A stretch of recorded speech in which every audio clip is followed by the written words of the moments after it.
Governo certeza ona katak Timor Lain 50 racing ida nebe dadang ne ia nação Israel seguro hela. Vice-ministro Assuntos Parlamentares Aderito Hugo informa Ministério Negócio Estrangeiro no Cooperação dadang ne monitoring hela estudante Timor na en 50 racing ida nebe dadang ne ia Israel.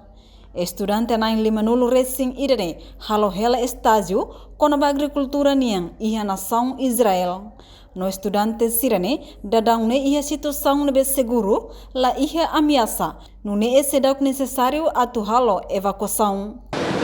Agora duni governo do Ministério Negócios Estrangeiros monitor ela se dalam Timor Leste nebe agora ela Israel.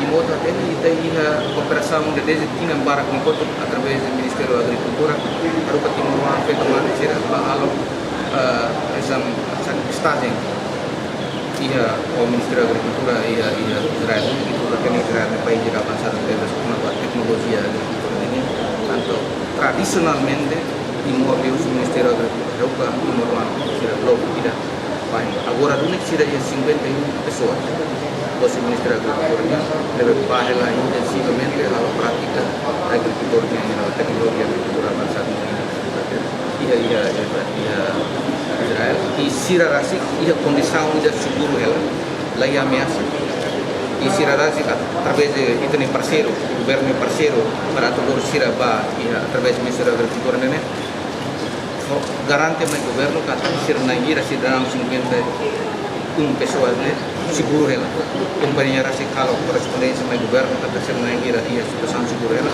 se dá ia necessário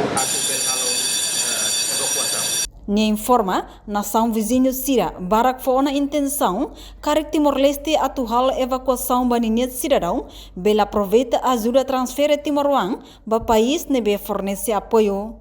Portanto, dadang ne, Israel halofun hasoro Hamas, Palestina, desde lorong hito fulang outubro ne, no ema barak makmate, no kanek husina sang ruane.